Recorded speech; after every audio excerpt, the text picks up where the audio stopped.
नमस्कार दोस्तों, स्वागत है आपका हमारे YouTube channel daily GK dose में। आज है 25 अगस्त और 25 अगस्त से करंट अफेयर्स के जितने भी इम्पोर्टेंट क्वेश्चंस हैं हम लोग अपने इस वीडियो में डिस्कस किया जाएगा। ध्यान रहे वीडियो को पूरा एंड तक देखिएगा ताकि हर क्वेश्चन की डिटेल एक्सप्लेनेशन आपको मालूम चलती रहे, जो कि एग्जाम के पॉइंट ऑफ व्यू से काफ़ी इंपॉर्टेंट है। और जितने भी नए व्यूवर्स आते हैं चैनल पर, चैनल को सब्सक्राइब जरूर करिएगा और बेल आइकन को प्रेस करिए ताकि पर डे की नोटिफिकेशंस आपको जाती रहे। शुरू करते हैं बिना पंचायत के अपने सेशन को क्वेश्चन ऑफ द डे के साथ। कल का क्वेश्चन ऑफ द डे था कि भारत और बांग्लादेश के बीच 56वीं डीजी स्तरीय सीमा समन्वय वार्ता कहाँ आयोजित हो रही है। ऑप्शंस थे आपके न्यू दिल्ली, ढाका, कोलकाता या चट्टोग्राम। तो करेक्ट आंसर था आपका ऑप्शन नंबर बी, ढाका। अब आज का पहला क्वेश्चन, 68वें राष्ट्रमंडल संसदीय सम्मेलन सीपीसी 2025 में भारतीय संसदीय शिष्टमंडल को नेतृत्व कौन करेंगे। Who will lead the Indian parliament delegation at the 68th Commonwealth parliamentary conference CPC 2025। Options हैं आपके राजनाथ सिंह, ओम बिरला, हरिवंश या फिर पीयूष गोयल। तो 68वीं राष्ट्रमंडल संसदीय सम्मेलन यानी कि कॉमनवेल्थ पार्लियामेंट कॉन्फ्रेंस 2025 में भारतीय संसदीय शिष्टमंडल को नेतृत्व करेंगे ओम बिरला जी। तो ऑप्शन नंबर बी करेक्ट है इस क्वेश्चन का।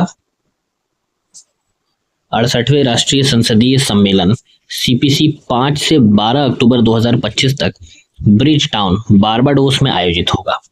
इस सम्मेलन में भारतीय संसदीय शिष्टमंडल का नेतृत्व लोकसभा अध्यक्ष श्री ओम बिरला करेंगे। शिष्टमंडल में राज्यसभा के उपसभापति हरिवंश, 29 राज्यों व केंद्र शासित प्रदेशों के विधानमंडलों के पीठासीन अधिकारी और सचिव शामिल होंगे। श्री ओम बिरला सम्मेलन की आम सभा को राष्ट्रमंडल ग्लोबल पार्टनर विषय पर संबोधित करेंगे। ये विषय याद रखिएगा। फिर सम्मेलन के दौरान एक युवा गोल में सम्मेलन भी होगा जिसका विषय है गैंग वायलेंस से लेकर साइबर बुलिंग तक आधुनिक चुनौतियों पर विजय पाने हेतु युवाओं को सशक्त बनाना। तो इतनी चीज आपको याद रखनी है इस क्वेश्चन से। बढ़ते हैं अगले सवाल पे। अगला सवाल है, हाल ही में किस भारतीय बल्लेबाज ने सभी प्रारूपों से संन्यास लेने की घोषणा की है। Recently which Indian batsman announced retirement from all forms of cricket. Option है आपके अजिंक्य रहाणे, शिखर धवन, चेतेश्वर पुजारा या रिद्धिमान साहा। तो अभी हाल ही में चेतेश्वर पुजारा जी ने क्रिकेट के सभी प्रारूपों से संन्यास लेने की घोषणा की है। तो ऑप्शन नंबर सी करेक्ट है इस क्वेश्चन का। भारत के भरोसेमंद टेस्ट बल्लेबाज चेतेश्वर पुजारा ने 24 अगस्त 2025 को सभी प्रारूपों से संन्यास लेने की घोषणा की। राजकोट, गुजरात में जन्मे पुजारा ने अपने पिता से क्रिकेट की ट्रेनिंग ली और 2010 में ऑस्ट्रेलिया के खिलाफ टेस्ट क्रिकेट में पदार्पण किया। उन्होंने अपने करियर में 103 टेस्ट मैच खेले जिसमें 7195 रन बनाए, 19 शतक जड़े। उनका बल्लेबाजी औसत 43.60 रहा है और वह भारत के टेस्ट इतिहास में 8वें सबसे अधिक रन बनाने वाले खिलाड़ी बने हैं। पुजारा को उनकी धैर्यपूर्ण और लंबी पारी खेलने की क्षमता के कारण इंडियाज मॉडर्न वॉल के नाम से जाना जाता है। ये टर्म याद रखना है आपको, इंडियाज मॉडर्न वॉल के नाम से किसे जानते हैं। अगला सवाल, हाल ही में इसरो ने गगनयान मिशन के लिए पैराशूट आधारित डीसेलरेशन सिस्टम की एंड टू एंड डेमो हेतु पहला इंटीग्रेटेड एयर ड्रॉप टेस्ट कहां से सफलतापूर्वक पूरा किया। Recently, ISRO successfully completed the first integrated air drop test for Gaganyaan mission's parachute-based deceleration system from which spaceport? अभी हाल ही में क्या हुआ है कि इसरो ने ना जो गगनयान मिशन है उसके लिए एक पैराशूट आधारित डिसेलरेशन सिस्टम की एंड टू एंड डेमो की है और उसका पहला इंटीग्रेटेड एयर ड्रॉप टेस्ट सफल हो गया है। पूछ रहा है कि किस स्पेस सेंटर से हुआ है। ऑप्शन है आपके बेंगलुरु, तिरुवनंतपुरम, अहमदाबाद या श्रीहरिकोटा। तो करेक्ट आंसर है आपका option number D, Sriharikota. ISRO ने गगनयान मिशन के लिए पैराशूट आधारित डिसेलरेशन सिस्टम का पहला integrated air drop test IADT 01 Sriharikota से सफलतापूर्वक पूरा किया। इस टेस्ट का मकसद पैराशूट सिस्टम को वैलिडेट करना था जो एस्ट्रोनॉट्स को सुरक्षित तरीके से पृथ्वी पर वापस लाने के लिए इस्तेमाल होगा। टेस्ट में पूरे पैराशूट सूट को चेक किया गया। 2 ड्रॉग पैराशूट्स यानी कि शुरुआती स्पीड कम करने के लिए, फिर पायलट शूट्स हैं और अंत में 3 मेन पैराशूट्स। जो सुरक्षित स्प्लैश डाउन सुनिश्चित करेंगे। यह test ISRO, Indian air force, DRDO और इंडियन नेवी और इंडियन कोस्ट गार्ड के संयुक्त प्रयास से किया गया है। अगला सवाल, हाल ही में advertising agencies association of India के 2025-26 के लिए अध्यक्ष के रूप में किसे पुनः निर्वाचित किया गया है? Recently, who has been re-elected as the president of the Advertising Agencies Association of India यानी कि AAAI for 2025-26? ऑप्शन है आपके सैम बलसारा, जयदीप गांधी, श्रीनिवासन के स्वामी या अनुप्रिया आचार्य। तो अभी हाल ही में advertising agencies association of India के 25-26 के लिए अध्यक्ष के रूप में श्रीनिवासन के स्वामी जी को पुनः निर्वाचित किया गया है। तो ऑप्शन नंबर सी करेक्ट है इस क्वेश्चन का। यह उनका चौथा कार्यकाल है, जबकि पहले वह 2004 से 2007 तक लगातार 3 बार अध्यक्ष बने रह चुके हैं और उद्योग में उनके अनुभव को काफी महत्व दिया जाता है। इस बार उनकी नियुक्ति उस समय हुई है जब AAAI अपनी 80वीं वर्षगांठ मना रहा है और संगठन विज्ञापन उद्योग के हितों की रक्षा और उसे आधुनिक दिशा देने में जुटा है। उनके साथ जयदीप गांधी को वाइस प्रेसिडेंट बनाया गया है, जबकि बोर्ड में अनुप्रिया आचार्य, सैम बालसारा, मोहित जोशी, अनुषा सेट्टी, शशि सिन्हा, विक्रम सहूजा और परितोष श्रीवास्तव को शामिल किया गया है। अगला क्वेश्चन है, हाल ही में केंद्रीय गृह मंत्री अमित शाह ने किस शहर में 2 दिवसीय अखिल भारतीय अध्यक्षों का सम्मेलन का उद्घाटन किया है? Recently, Union Home Minister Amit Shah inaugurated the 2-day All India Speakers Conference in which city? Option है आपके दिल्ली, मुंबई, जयपुर या लखनऊ। तो अभी अमित शाह जी ने 2 दिवसीय अखिल भारतीय अध्यक्षों का सम्मेलन, इसका उद्घाटन नई दिल्ली में किया। तो ऑप्शन नंबर ए करेक्ट है इस क्वेश्चन का। केंद्रीय गृह मंत्री अमित शाह जी ने राष्ट्रीय राजधानी विधानसभा में 2 दिवसीय ऑल इंडिया स्पीकर्स कॉन्फ्रेंस का उद्घाटन किया, जिसका आयोजन विट्ठल भाई पटेल के पहले भारतीय स्पीकर चुने जाने के 100 वर्ष पूरे होने के उपलक्ष्य में किया गया है। अमित शाह ने कहा कि जिस प्रकार आज़ादी जरूरी थी, उसी तरह आज़ादी के बाद देश का लोकतांत्रिक ढंग से चलाना भी उतना ही महत्वपूर्ण है और विट्ठल भाई पटेल ने भारतीय विचारों के आधार पर लोकतांत्रिक प्रणाली की नींव रखी। उन्होंने यह भी कहा कि सदन की गरिमा और स्पीकर पद का सम्मान बनाए रखना बेहद जरूरी है और सदन को लोगों की समस्याओं को उठाने के लिए निष्पक्ष मंच उपलब्ध कराना है। नेक्स्ट क्वेश्चन है, हाल ही में 145वें संस्करण का यूएस ओपन टेनिस टूर्नामेंट कहां से शुरू हुआ है? Recently, the 145th edition of the US Open tennis tournament has started from which place? Option है आपके लंदन, पेरिस, न्यूयॉर्क या मेलबर्न। तो अभी हाल ही में 145th एडिशन, किसका edition? US open tennis tournament का कहां से शुरू हुआ है? तो करेक्ट आंसर है आपका ऑप्शन नंबर सी, न्यूयॉर्क से।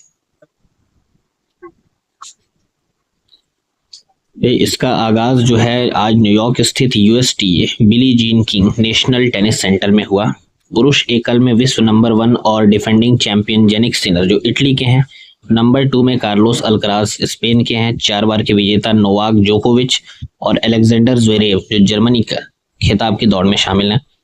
महिला एकल में मौजूद चैंपियन अरियाना सबलंका बेलारूस से, विश्व नंबर 1 ईगा स्वियातेक पोलैंड से, 2023 चैंपियन कोको गॉफ अमेरिका और अन्य दिग्गज खिलाड़ी जैसे जेसिका पेगुला, मिर्रा आर्द्रेवा, एलेना राईबाकिना दावेदारी पेश कर रही हैं। पहले दिन के मुकाबले में पुरुष एकल में बेन शेल्टन बनाम इग्नासियो बियोजे और महिला एकल में एम्मा राइकानु बनाम एना शिबाहारा का मैच खेला जा रहा है। अगला सवाल, हाल ही में किस देश में ऑडिटर जनरल ने फेडरल वित्तीय गड़बड़ियों में 375 ट्रिलियन रुपए की अनियमितताओं की रिपोर्ट जारी की है? Recently, the Auditor General of which country reported financial irregularities worth rupees 375 trillion? तो 375 ट्रिलियन रुपए की गड़बड़ी जो हुई है, किस देश के ऑडिटर जनरल ने बताया है इसके बारे में? ऑप्शन है आपके बांग्लादेश, नेपाल, श्रीलंका या पाकिस्तान। तो करेक्ट आंसर है हमारा प्यारा लथेर देश Pakistan. Option number D correct है इस क्वेश्चन का। तभी लोग ऐसे तो पिटाई करता था, पैसों से गया। पाकिस्तान के ऑडिटर जनरल एजीपी ने अप्रैल 2024-25 की रिपोर्ट में फेडरल सरकार की वित्तीय गड़बड़ियों की बात की, जिसका मल्टी फिस्कल लेवल पर हिसाब लगाया गया, जिसमें कुल अनियमितता 375 ट्रिलियन बताई गई। रिपोर्ट में बड़े पैमाने पर 284 ट्रिलियन की अनियमितताएं सार्वजनिक खरीद में पाई गई हैं। इसके अलावा देरी, खराब कॉन्ट्रैक्ट और रिकवरी में कमी से 85.6 ट्रिलियन का नुकसान भी उजागर हुआ है। ऑडिट रिपोर्ट ने संसद की मंजूरी के बिना सप्लीमेंट्री ग्रांट्स और बचत नहीं सौंपे जाने जैसी व्यवस्थागत कमजोरियों को उजागर करते हुए यह भी चेतावनी दी कि यह कुप्रबंधन सिस्टमैटिक और नियमित रूप से हो रहा है, मतलब कंटिन्यू चल रहा है एक अच्छे तरीके से। अंत में रिपोर्ट ने स्पष्ट किया कि संसद और न्यायपालिका की जवाबदेही के बिना ऐसे ऑडिट के निष्कर्ष व्यर्थ ही रहेंगे और वास्तविक सुधार संभव नहीं। साला कॉमेडी करता है खाली, हटाओ। अगला क्वेश्चन, टाइफून काजिकी किस देश के तट पर सबसे पहले टकराने की संभावना है? अभी हाल ही में एक टाइफून चला है जिसका नाम है काजिकी, और ये किस देश के तट पे टकराने का इसका संभावना क्या, मान के चलिए कि टकरा ही रहा है। कहां पर? ऑप्शन है आपके वियतनाम, चाइना, थाईलैंड या लाओस। तो करेक्ट आंसर है आपका ऑप्शन नंबर ए बी, दोनों, वियतनाम में भी और चाइना में भी। वियतनाम और चीन में टाइफून काजिकी के तेज होने पर इमरजेंसी तैयारी शुरू हो गई है। वियतनाम ने लगभग 6 लाख लोगों को तान हुआ, क्वांग त्री और हुए और दनांग जैसे केंद्रीय प्रांतों में सुरक्षित जगह पर ले जाने की योजना बनाई है। 7 तटीय प्रांतों में नौकाओं को किनारे पर रहने का आदेश दिया गया है। तूफान कल सुबह वियतनाम के तट पर टकरा सकता है। चीन के नेशनल मेट्रोलॉजिकल सेंटर ने बताया कि यह तूफान हैनान द्वीप के दक्षिणी तट से गुजरकर वियतनाम की ओर बढ़ेगा। इसकी रफ्तार 180 किलोमीटर प्रति घंटा तक पहुंच सकती है। अगला सवाल, केंद्रीय गृह राज्य मंत्री नित्यानंद राय ने मधुबनी जिले में एसएसबी की कितने बॉर्डर आउटपोस्ट का उद्घाटन किया?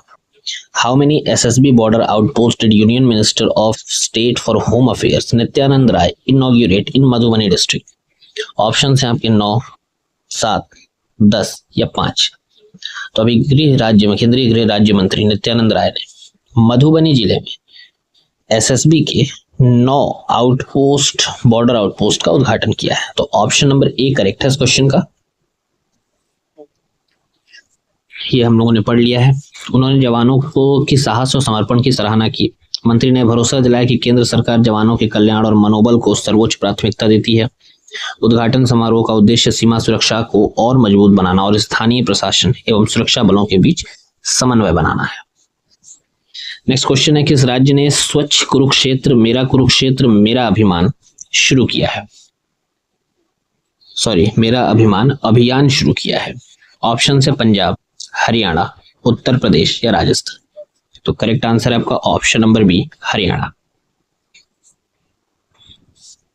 हरियाणा के मुख्यमंत्री नायब सिंह सैनी ने कुरुक्षेत्र को देश का सबसे स्वच्छ और सुंदर शहर बनाने के लिए अभियान शुरू किया। अभियान का नाम है स्वच्छ कुरुक्षेत्र मेरा अभिमान, जो 11 सप्ताह तक चलेगा। मुख्यमंत्री ने नागरिकों और अधिकारियों को स्वच्छता शपथ दिलाई और अभियान को औपचारिक शुभारंभ किया। अभियान की सफलता के लिए थानेसर नगर परिषद के सभी 32 वार्डों में समितियां बनाई गई और प्रशासनिक अधिकारियों ने विस्तृत योजना तैयार की है। लास्ट क्वेश्चन है हमारा, भारत के 16वें एशियाई शूटिंग चैंपियनशिप में, जो कि शिमकेंट यानी कि कजाकिस्तान में हो रहा था, इसमें कौन कौन सी कैटेगरी में गोल्ड मेडल जीते हैं भारत ने? In which categories did India claim gold at the 16th Asian shooting championship in Shymkent Kazakhstan?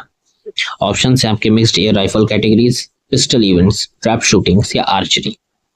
तो भारत ने 16वें एशियाई शूटिंग चैंपियनशिप जो कि शिमकेंट कजाकिस्तान में हुआ, इसमें मिक्स्ड एयर राइफल कैटेगरीज में गोल्ड मेडल जीता है। तो ऑप्शन नंबर ए करेक्ट है इस क्वेश्चन का। भारत ने सीनियर, जूनियर और youth mix team 10 metre air rifle event में गोल्ड मेडल जीते हैं।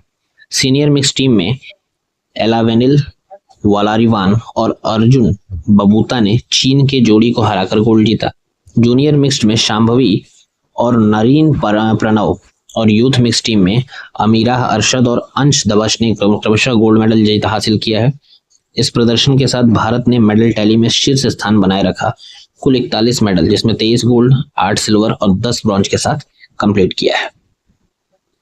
तो ये था आप लोगों का आज का टॉप करंट अफेयर्स। उम्मीद करता हूँ सेशन आपको अच्छा लगे, यूजफुल हो आपके लिए। अगर अच्छा लगता है तो लाइक जरूर करिएगा, शेयर करिएगा और नए व्यूअर्स चैनल को सब्सक्राइब जरूर करें। अब आज का क्वेश्चन ऑफ द डे है कि केंद्र सरकार ने हाल ही में विकसित भारत विजन और नेक्स्ट जनरेशन सुधारों को तेजी से लागू करने के लिए किनके नेतृत्व में 2 उच्च स्तरीय समितियां गठित की है। ऑप्शन है आपके अमित शाह, राजीव गौबा, टीवीएस स्वामीनाथन या पवन गोयनका। करेक्ट आंसर आप लोगों ने कमेंट बॉक्स में कमेंट करना है। अब आज का मोटिवेशन है don't compare yourself with others, no one can play your role better than you. कभी भी अपने आप को किसी से कंपेयर नहीं करना चाहिए। ये तो मेरा पर्सनल मानना भी है। इवन मैं खुद कभी किसी के साथ कंपेयर नहीं करता हूँ, क्योंकि मेरे लाइफ की कंडीशंस अलग हैं, अगले की लाइफ की कंडीशंस अलग हैं। और कभी भी अपना कैरेक्टर नहीं छोड़ना चाहिए। आप अपने कैरेक्टर में सबसे बेस्ट है। फाइनली वीडियो को लाइक, कमेंट और शेयर करिएगा। नए व्यूअर्स डेली जीके डोज को सब्सक्राइब जरूर करिएगा और बेल आइकन प्रेस करिएगा ताकि पर डे की नोटिफिकेशंस आपको मिलती रहे। तब तक के लिए धन्यवाद, नमस्कार, हर हर महादेव।